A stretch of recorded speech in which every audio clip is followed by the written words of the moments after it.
So welcome to Create a World. I am LoriCandon, and I am so honored and excited to be here with another collaborator, Janice Creneti. And before we get into our conversation, I'd like to share with you about Create a World. It's really a community that's full of a diverse collective wisdom. And we invite you into your own curiosity as we celebrate our sacred uniqueness and bringing all of that to invite new futures to rise on behalf of all life. And with that, through the field of Tantra Ma, all of the collaborators here Create a World, we really embrace the principles of everything being in relationship to everything else. Everything is a part of everything else. Everything operates on behalf of everything else. Think of the rippling out. Everything has a place. And everything operates on behalf of life and has us exist this whole as we're moving to the next recursion of what's possible. So welcome. Feel free to interact with us through the chat. We're excited to have a conversation about life as revolution and evolution.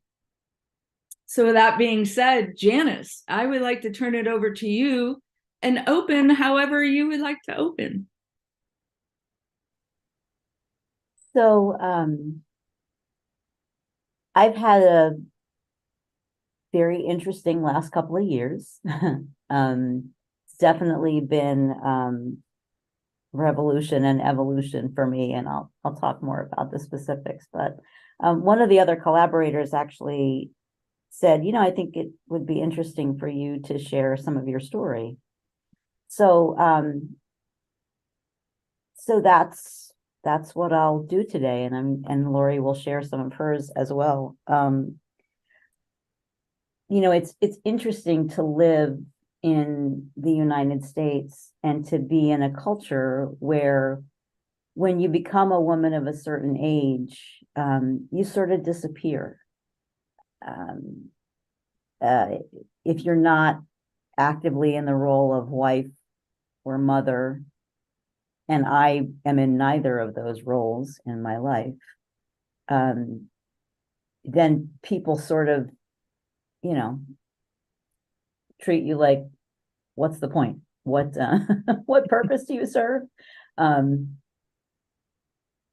There are even people in extremist communities who think that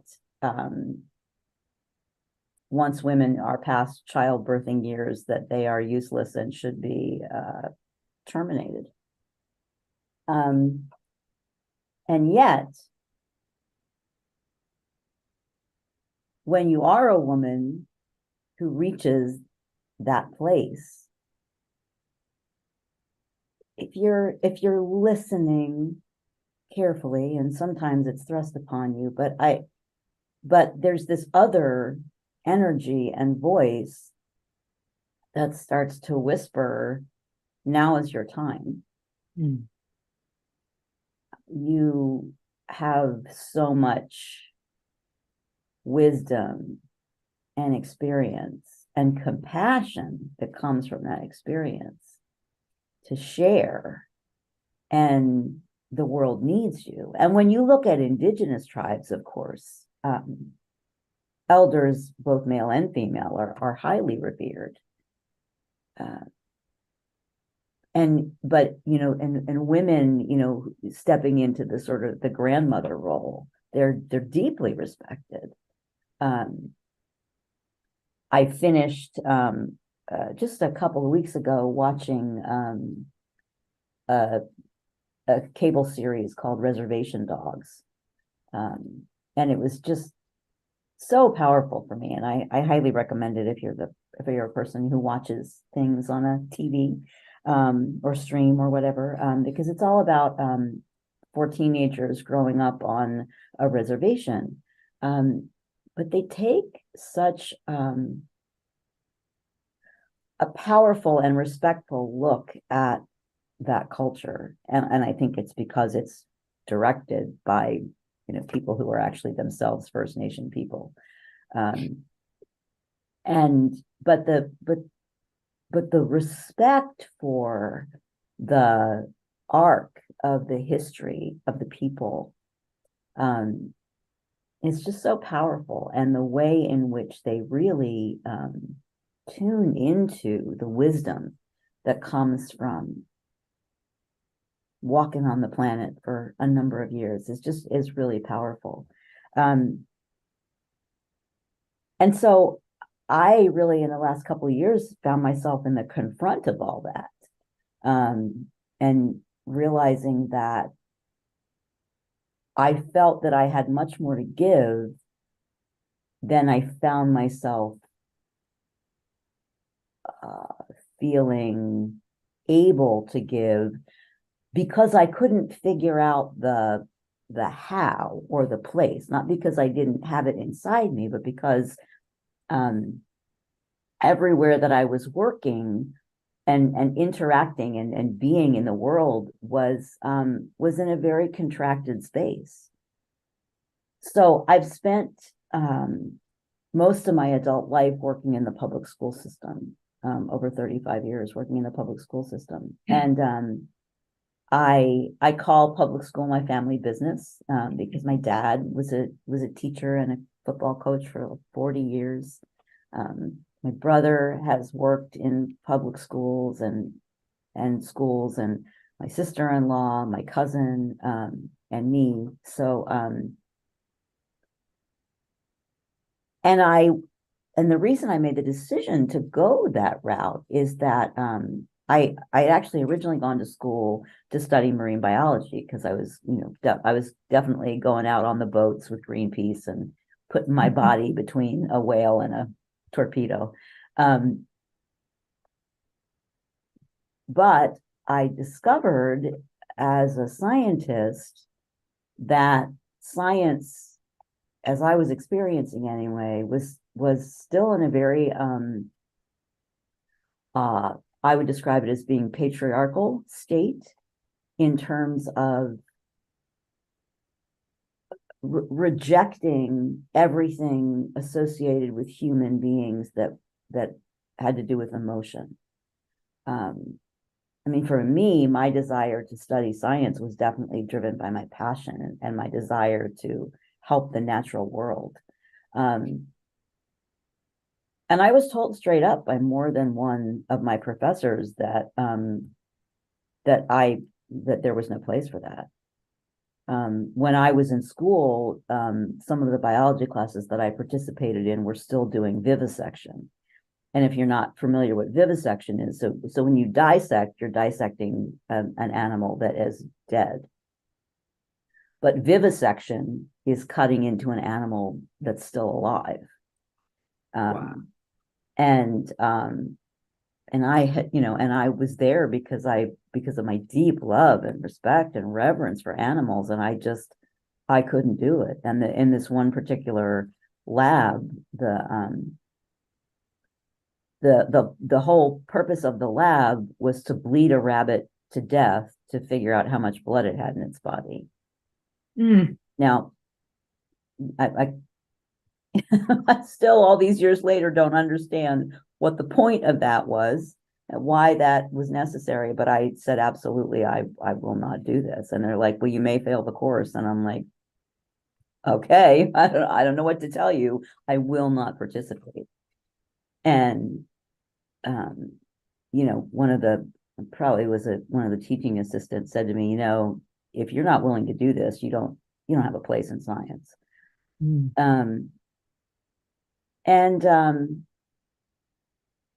And I took that in, and I think I heard it, but I was never really willing to agree with it. And around that time, I had a dream, because I was also, I had started in my teen years to be both I was an actor and a musician. I played the guitar and sang, and I had a dream that I was in the lab, and they were going to do vivisection on otters. And they're my absolute favorite animal. That is the tattoo on my ankle. And in the dream, I smuggled the otters out in an empty guitar case. And so it was very clear to me then that was a message about how I would connect with this other side of me, in service of the planet. And my father, had been a teacher for years. And so as I was thinking about, because my whole motivation was really to be able to do something that would positively impact the world. Mm-hmm. And I started to think about the fact that he was a teacher, and he wasn't just a teacher. I mean, he was and is a man who took his role as mentor very seriously, and he helped a lot of his players, his high school players, get into college. In particular, he helped a lot of players who were Black and from a very poor section of the community that fed into the high school, and who nobody in their family had ever gone to college before. He worked so many hours. And yet we would go to the football games, and we would know the players and things like that. So I feel like in a lot of ways I got to participate in his life. So there's a lot of kids who grow up with fathers who are always working, but it's over there. And with me, I grew up, my father was always working, but I got to be a part of it. And I realized the profound difference that he was making in the world. And so I thought, well, gee, and I had always sort of had teacher leanings. I was always the kid in class helping other kids, and but I'd never thought, but I'm supposed to become a teacher. Like I'd never done the thing of playing school with your dolls or things like that. That had never happened. But I started to think, well, gosh, so maybe I'm supposed to be like a drama teacher, and then, whatever. I ended up being a science teacher. And as a science teacher, I was able to reject the patriarchal script of you can only be a scientist if you show up in this way. But so I sort of stumbled into being a public school teacher, and I actually didn't expect that I would do it very long. I thought 5 years, and then I'll move on to something else. And when I first graduated from college, I was offered a job working at the aquarium in Baltimore, but the pay was so ridiculously low for a full-time job.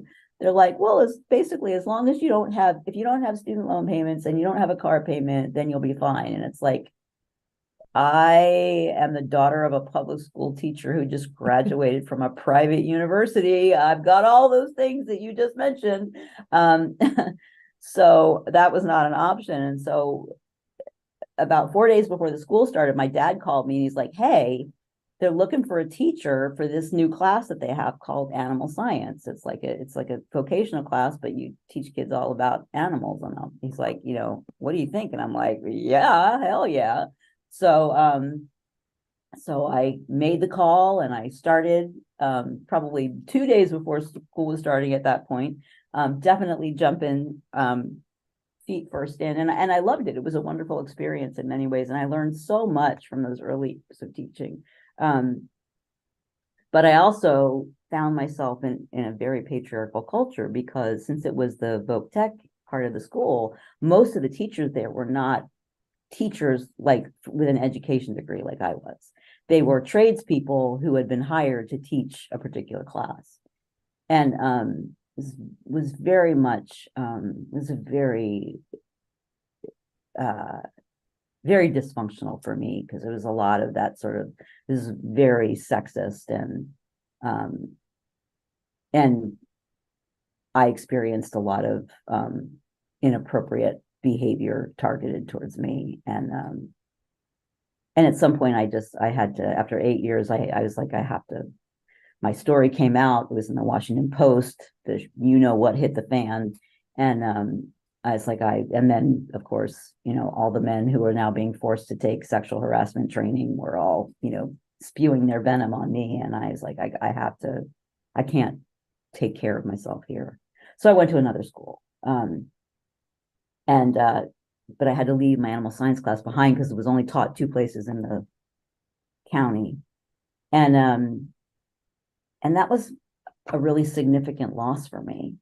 And then 2 years later, I actually ended up getting a divorce because of the way that my ex-husband handled my transition. And, he's sort of like, well, this is all your fault, because if you just kept your mouth shut. Mm.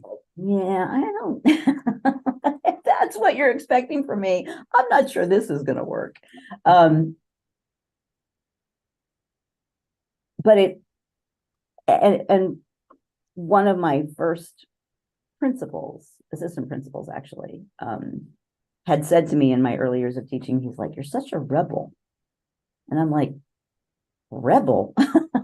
I mean, I had mostly gotten A's in school. I tell people all the time, I never got in trouble in school until I became a teacher. I was like, and at that time I still had like things in my closet, like penny loafers and khaki pants and a big green sweater with a big blue whale on it. I'm like, rebel. But I realize now what he meant was that I was not one to just toe the company line. Mm-hmm.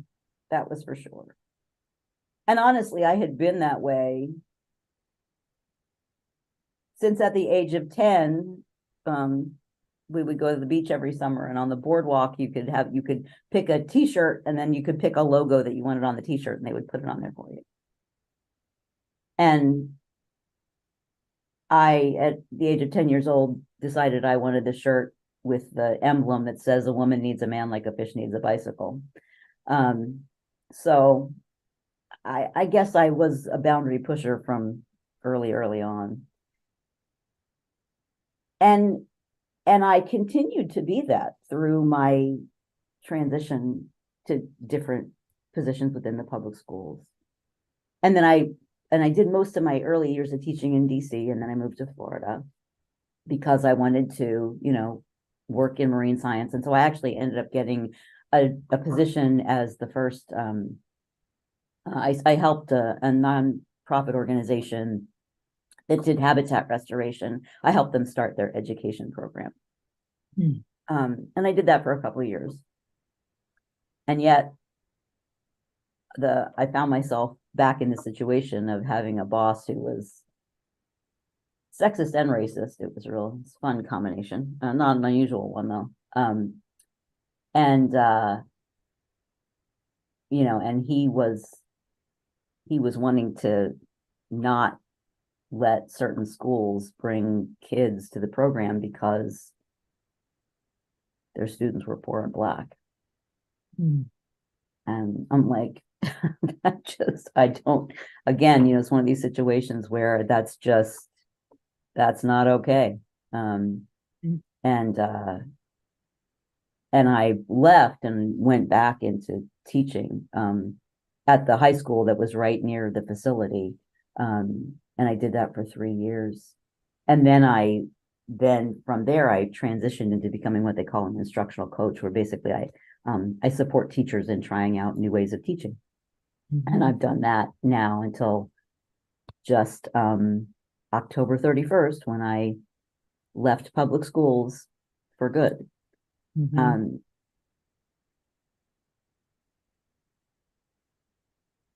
But in these last few years, and particularly in teaching in Florida, and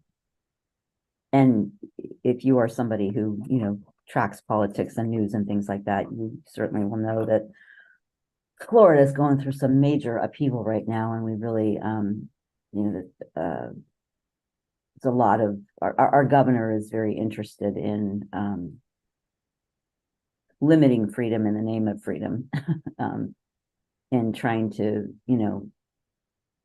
be very controlling about what books kids can read and whether or not people who are transgender can get gender affirming care, and thus, there's now a rule that you're not allowed to talk anything about, sexuality or gender identity or anything like that.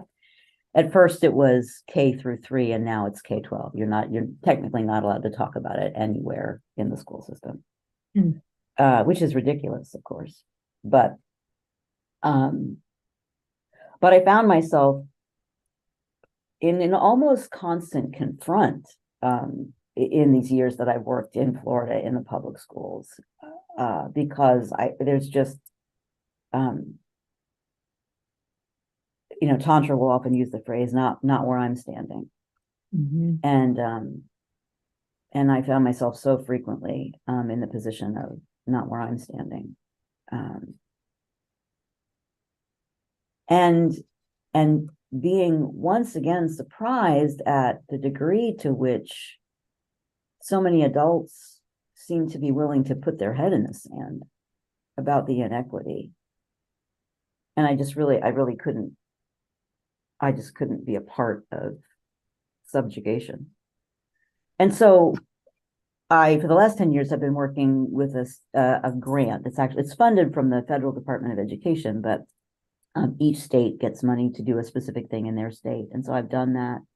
And when I found out that the grant was closing, I started to think about, well, is this my time then to exit the public schools? But in the midst of all that, of course, COVID happened.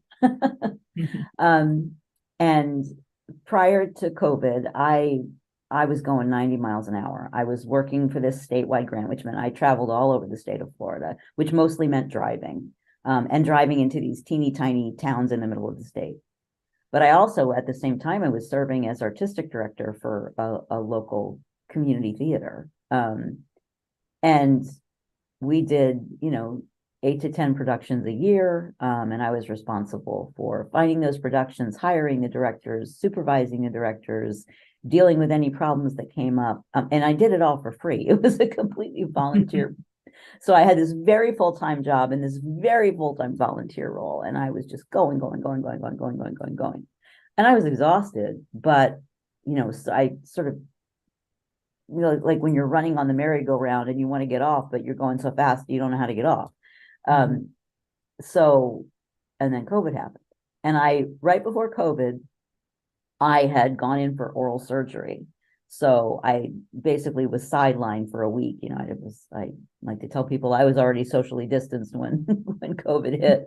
And COVID hit, and even in Florida for the first couple of months anyway, things went virtual. And so all of a sudden, everything just came to a grinding halt for me. And all of a sudden I was in my house all the time when I'd never been in my house, barely. I was sitting for long periods of time, also something that had not happened before. And there was no way to avoid the confront with the fact that my life was not working.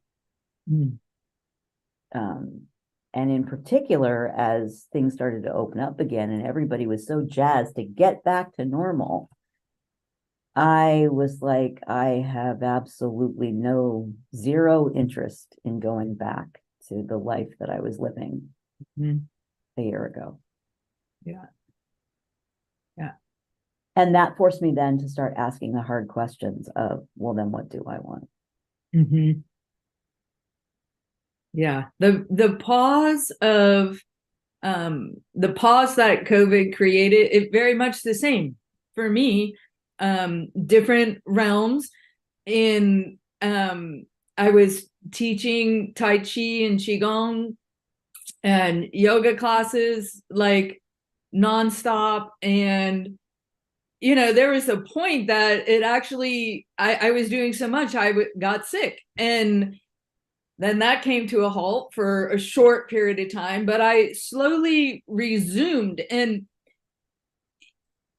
there was a moment where I'm like, what do I want? Like, how do I choose to move forward? And how can I be supported in that choice, you know, with a great community that has my back to move the way I want to move, instead of, like you said, around in the rat race. And the pause, like just being like, oh, okay, let me just breathe. And, you know, like, what do I really want? And go inward rather than being at the effect of what was going on around. And to me, you know, as you were speaking, that our title, Revolution and Evolution, you know, I mean, when I first connected with that, I was like, revolution, like it's a revolt, like take a stand. And then I'm like, I'm gonna look it up in the dictionary, and it's like, what's the next, like, recursion, your revolve, what's the next cycle that we're moving through? And that's like constant, you know. So that revolution adds to that growth and that shifting. Like, you know what you don't want to go back into, so there's more. And how can we each be in that curiosity and that connection with our longing when there's all the noise around us? That's a little hard to do.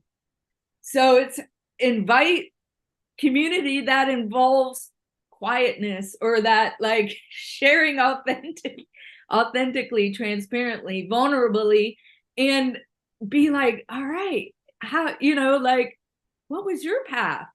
And maybe that'll like spark something within you, within each of us.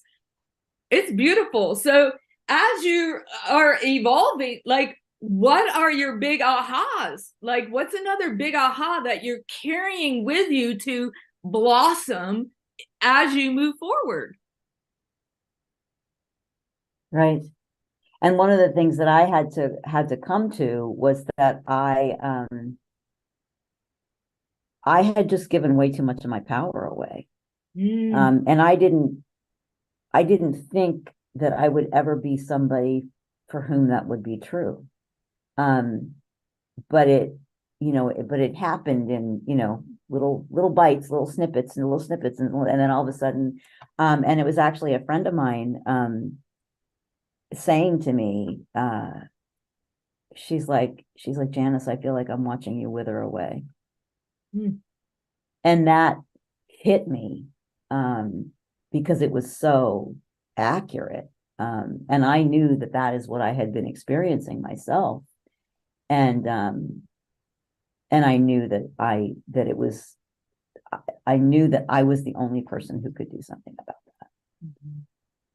And and it forced me to take responsibility for my life. And I've often struggled with the phrase that you'll hear sort of in some of the new age work, of this idea that you have to take 100% responsibility for your life. And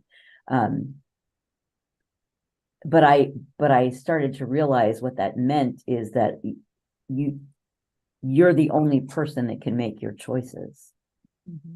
And you have choice about the place from which to choose. And I had been making choices from a place of trying to make myself palatable to a world that had no interest in a person like me. And, it's in science, we talk about, there's lethal mutations, right? And so I changed a little bit and changed a little bit and changed a little bit, to the point that I had changed so much that I wasn't even myself anymore. And so then I had to begin the process of reclaiming that, and saying, well, who do I want to be? Who do I know myself to be? And then how do I rearrange my world so that there is space for me to be that person? And it led me to releasing a whole lot of stuff, and actually subsequently writing and performing a solo show called My Year of Saying No, about all of the things that I let go of, like being artistic director of that theater. I didn't release my job at that point, but I pulled way back and just I think I sort of took the quiet quitting approach, because I was, when I was working full time, I was doing the job of 3 people, and it's like, okay, you know what, you're paying me to do the job of 1 person, you get that. You get the 1 person you're paying me to be, but that's it. But that was really hard, as somebody who had crafted so much of her identity around what she did for a living. And beginning to work with this whole notion of, I have value, I matter, I count just because I'm here.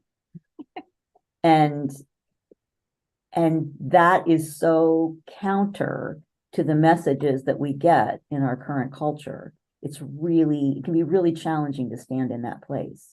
And so that is the quest I continue to be on, is standing in that place, because then from that place, I get to say, what feeds me, what nurtures me, so that I have more to give. And I realized that, in part of my desire to give all that I have to give, I have to take care of myself first. And that's been a challenging lesson to learn. Yeah, I think that's that's been my part of my journey also. It's life experience kind of beat me down a little bit, or I was, operating in survival mode, for many, many years. And until somebody actually looked in my eyes and said what you just said, you are worthy. You just, for the sheer fact that you are here, you are a contribution. And I was like, what are you? That was so foreign to me.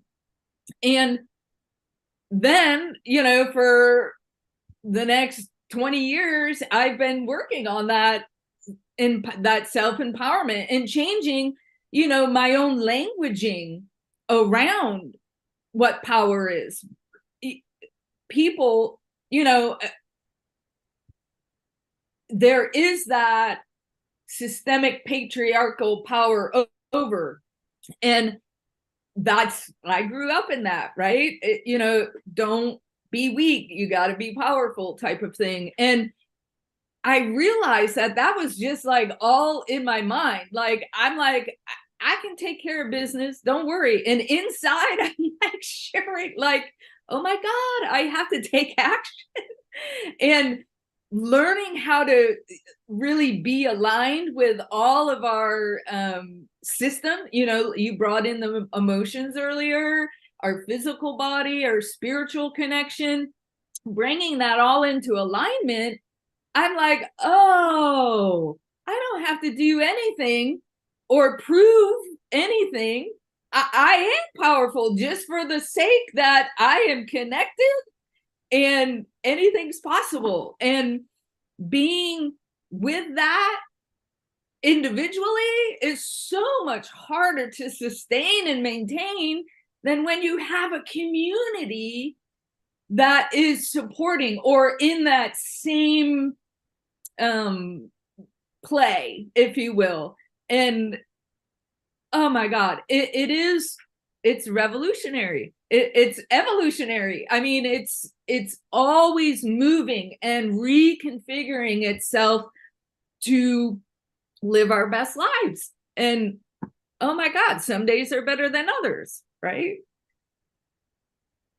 And a big part of that, I've discovered, is breaking all the rules that I've created for myself.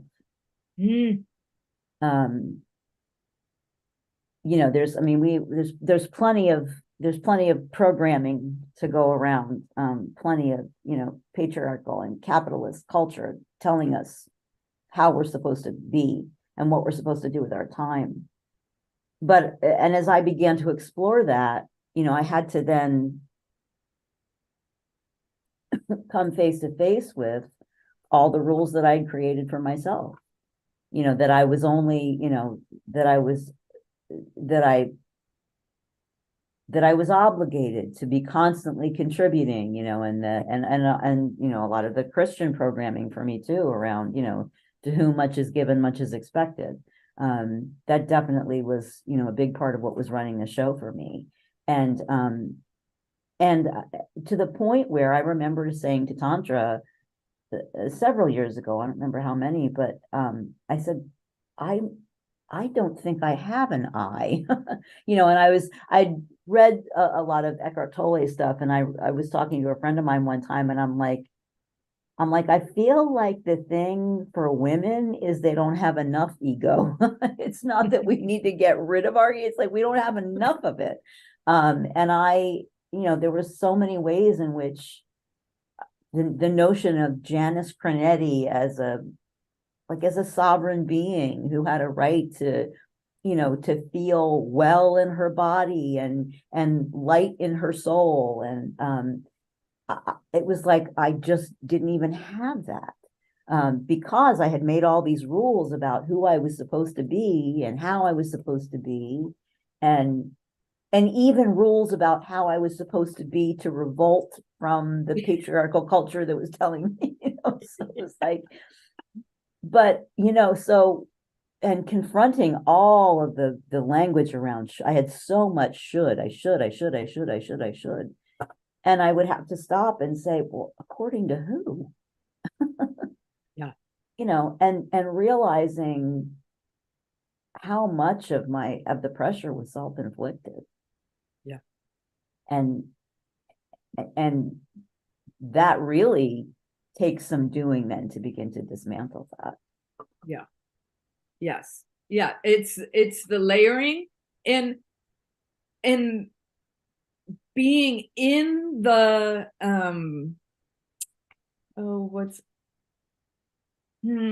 even though the journey might be tough and challenging, being in the sacredness of the journey, because everything that happened before this moment right now, it's created, it's provided information for this moment right now. And being in the flow with that is what I find to be one of the biggest gifts that I've been able to tap into for my own journey. And it takes one step at a time, and there is no right or wrong, and it's okay. Lots of failures create awesome successes, or whatever that saying is. And when we are able to connect, or I'll say when I'm able to connect, I believe it's for all of us, but when I'm able to connect to that deep essence of myself, everything else, it's like, all right, well, that might work, that might not work. Okay, let me just, keep moving forward. And don't get me wrong, I am an organizational freak. So I have my foundational things that I follow. I like, those steps to go with. But the more I'm on the journey, the older I get, the more I'm in the practice of living life. Those steps are kind of, they've lessened over the years. And it's finding the balance. How can we find balance to thrive instead of being on one end of the spectrum or the other end of the spectrum? How can we build that capacity to be with it all? And through conversations like this, through community, through that authentic transparency, that's how it happens, instead of the dictated, like you said, the shoulds. I have a whole list of those too. They're like small S's now instead of big S's, like I should. Right. That's good. That's a great way of thinking about it. Yes. Shrinking them from capital S's to small S's, for sure. Yeah. for sure. Yeah. And it's, yeah, because, and it's, I don't know that I'll ever be complete with that work in this lifetime. But yeah, but I so relate, Lori, to what you're saying about the, sort of taking it one step at a time. And uh, a therapist once said to me, it's like walking with a flashlight, Janice. She said, when you're walking with a flashlight, you can only see a few steps in front of you. But you take a few more steps, you see a few more feet. Yeah. And I just think that's so brilliant. And I've definitely been bringing that into the movement of my life these last couple of years. Because I was very clear that got very clear that I was going to leave the school system, but I didn't know into what. And then Tantra said, I'm doing this work with Newfield, and I think you would really find it powerful. And I've said to many people, including Tantra herself, that Tantra is the only person in the world who's allowed to tell me what to do. Anybody else tries that, they get shot down completely. But Tantra gets to do that. And so I had got on this sort of introductory call, and it was just so incredibly amazing. And so, I know I know that's part of what's next for me. So that we have a question in the chat about, this idea of being in flow with creation. And so, yeah. And so to me, that's a perfect example. Like, so I was, I was knowing that I was ready to transition out of the school system. I didn't know to what. I had been doing coaching work in my job, but coaching systems and practices, not coaching people.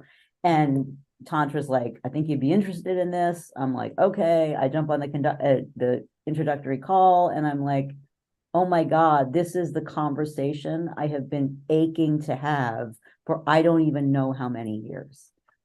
So then I went into the first part of the module, and I hadn't decided if I was going to do the full module. I went to the first part of the module. I'm like, oh my gosh, this is the goods. I'm definitely right. And so then all of a sudden I was like, okay, now I know what I'm going to do. I'm going to complete this coursework, and I'm going to become a Newfield coach. And part of what I'm going to do in my next recursion is coaching. And then also in the meantime, so I'm a performer, right? COVID happened. I hadn't been on a stage in however many. We had done some shows on Zoom because we were trying to keep our theater open, bring in a little bit of money. And so I got used to sort of this Zoom thing of theater. And then finally the theater was back open, and we were going to do the show that I had done on Zoom. We were going to actually do it in real life. And I was so excited. And for the first time in my COVID collapse, I was ready to be out in the world again, a little bit anyway. But one of the other things that happened to me during COVID was that I got diagnosed as being immunocompromised. So it's great to find that out in the middle of a worldwide pandemic. That's a lot of fun, especially when you're in Florida with a governor who's trying to make it illegal to get vaccines. So I was having to be really careful then about, and so it turned out, yes, my theater was going to open up, but they weren't going to require anybody to wear masks. And could I get, and it was like, and the point came where it was like, we cannot say for sure that you can do this safely. And so I was like, okay, so I really want to perform again, but am I willing to put potentially my life on the line to do this show? That does not sound like a good idea. And during that process, I had gotten an email from a theater that I work with, where I learned sort of personal storytelling work, that they were going to do their first ever Voices of Women Theater Festival, and they were seeking new scripts for that. And when I'd first gotten the email, I was like, oh, that sounds really interesting, because I have my whole life known that I wanted to do a one-woman show. I didn't know that it would be something I would write myself, but I sensed that at some point in my trajectory, I would do that. This came along as like, oh, that would be, but no, I can't, because I'm with this other show. And then I found out I couldn't do this other show. And then, the application for the Women's Theater Festival was a week away. And I was like, okay, so this door closed. the store's still kind of open. And I just dove in, and I was just like, when I, a couple months before that had happened, I'd been having a conversation with this friend of mine who said, you're withering away. And she had directed me to a therapist, and I started seeing a therapist that we both see. And when I'd gotten together with her for the first time in person since COVID happened, we were sort of, swapping all of our COVID stories. And I said to her, I'm like, this has been my year of saying no. And so when I decided that there was this little window I was like, oh my God. So maybe the script and she had said to me at the time, that's a great title for a book, Janice. Mm-hmm. And I was sitting there on my couch next to my dog, and I was like, oh, maybe it's not a book. Oh, maybe it's a one-woman show. And I grabbed my computer, and I just for 4 days, I just powered through. I submitted it to I had no idea if it would get accepted. And then it did get accepted. And I was like, holy crap, now I have to do this. And then I happened to, so then I was Googling, how do you write a solo show? How do you do this? And the Facebook algorithm for once worked in my favor. And I met this incredible solo theater coach who helped me take what was really just a story and really turn it into a play and that's the board behind me is something that I use in my show. And she helped me turn things like depression and guilt and perfection, turn them into characters and give them their own dialogue. And all of that just happened one step at a time. Mm-hmm. I didn't know when I, had first started to think about leaving school system that I was going to stumble on a new field. I didn't know when, I said to the director, I can't do this show. It's not going to be safe for me to perform.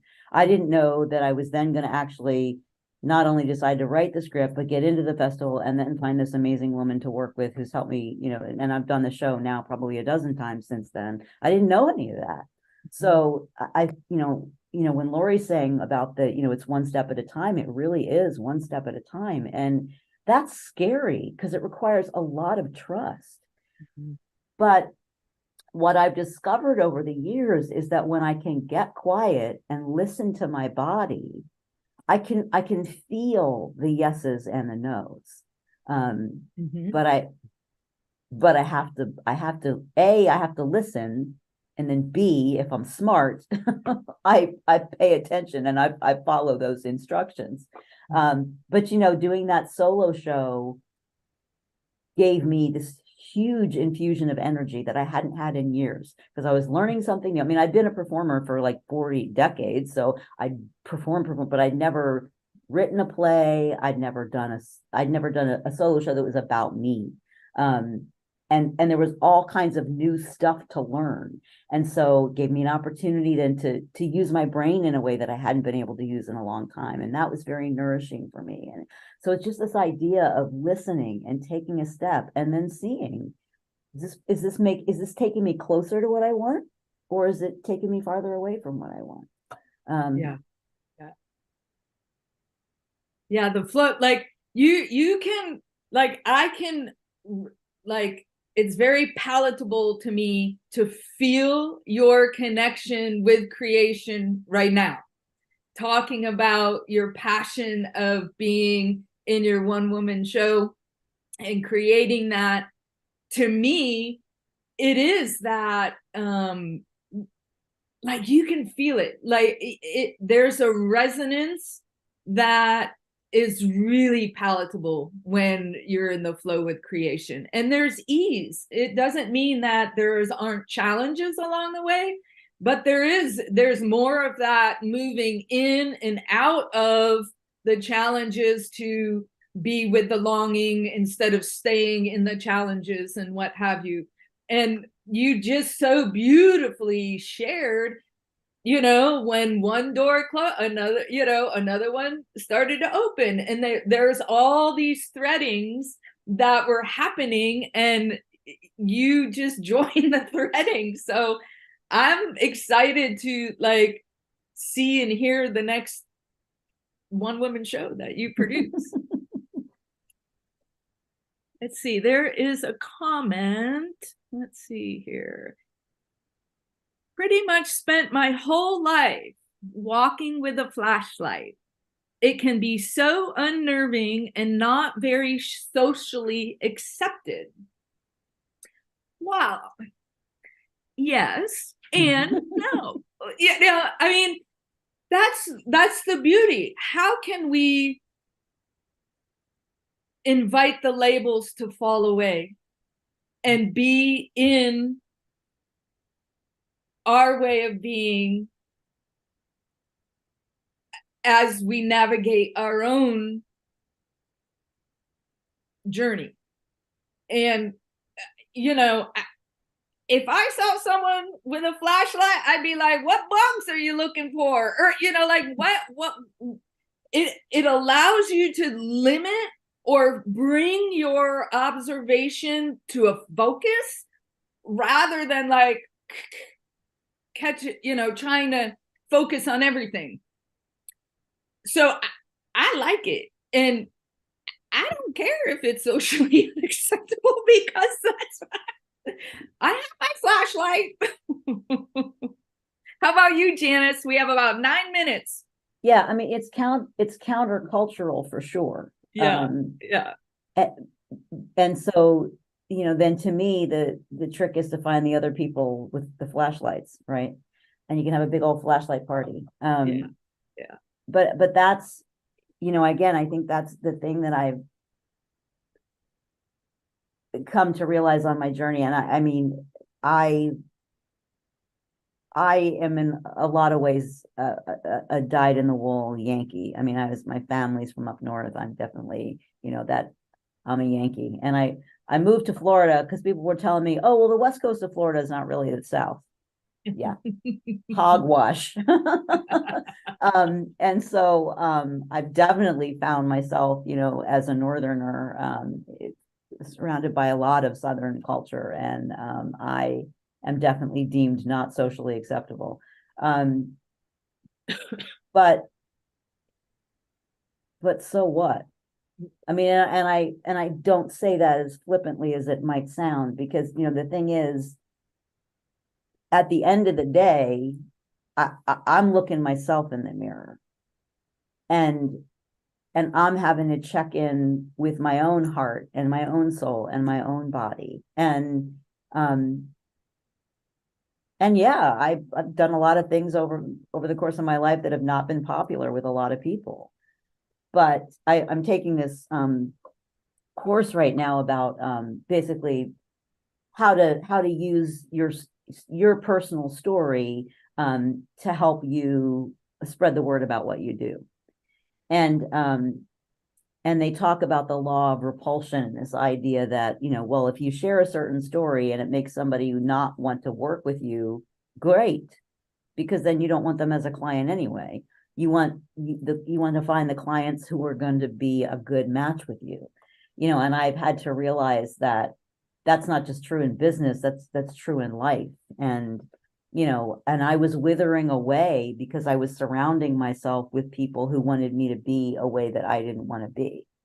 And so the part of my journey then is to spend a lot less time with those people and a lot more time in situations like this, where I'm with my people, right? I mean, I'm with the flashlight bearers, and I can feel the sense of community, right? And I think that's the other thing, is that I've become very aware of the distinction between between social acceptability and community, right? Social conformity and community, and conformity and community are not the same thing. No, not at all. And I appreciate you bringing that up, as we have about 5 minutes. Community is that invitation, very much like Creative World. It's that invitation to bring and honor your uniqueness. And how does that's like the exact well, not exact, but that's like the opposite of what conformity is, right? Conformity is, last week we had that discussion about the box, being in the box. And it's conformity is the box. And okay, if there's a way, what came to me with that was, well, I use my box to play. Like I totally went to my childhood and like playing with my nephew, like get in the box and I'll pull you around and it's a race car, or and I'm like, so how can we like find the celebration or the other way of being in the conformity, in the box? There's more than just the box. There's more than just community, there's more. So let's invite the more. Right. Right. And back to this idea of everything has a place. Yes. Yeah. And that's, and I think that's been another big revelation for me, is realizing that that with any given thing, I can choose to say yes or to say no. And those choices can be completely independent of somebody else's choices around those same things. My no might be somebody's yes, my yes might be somebody's, and that's perfectly okay, because I am on my path and they are on their path, and there's room for all of it. And frankly, I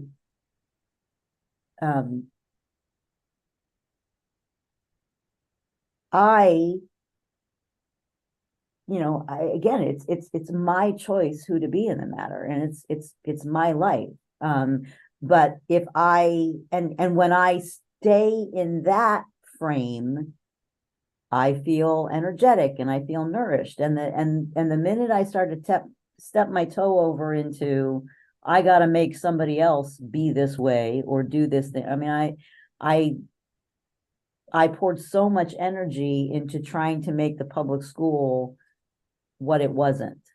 And I finally had to realize that they're not ready for the evolution there.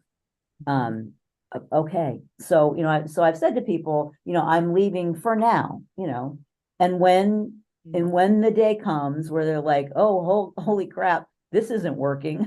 What do we do now? Then I'm happy to come back into the conversation. But I've decided that it is not a good use of my time and energy to keep to push the river.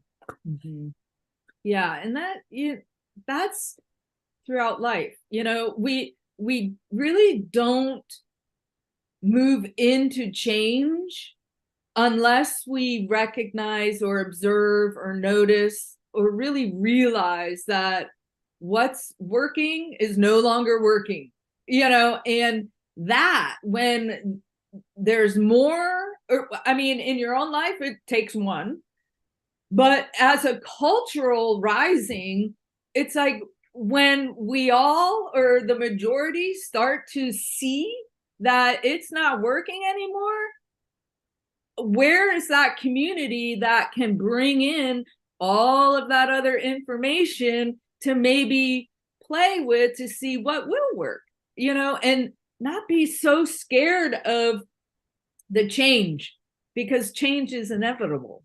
That's the one constant, that's the evolution, everything. That's the revolution, everything is moving to the next greater whole. And how can we find our seat, our comfortable seat, to ride along with that change, with that flow? Right. Yeah. Absolutely. So we have 1 minute. So I would like to first, Janice, any last minute things you want to say to our wonderful community, or to leave us with? Follow your heart. I mean, I know it sounds cliche, but it's absolutely true. And things are going to get pretty wacky here in the next couple of years, and your best support is going to be you knowing who you are. So follow your heart. Ditto that. And make sure next week on Create a World, it will be Liz in conversation with Steve Lowery about young people in leadership. So join us, and thank you so much for being a part of this community today. And thank you, Janice. It was such a pleasure to be in conversation with you. Yes, thank you, Lori. Same. I look forward to more of it. Yes.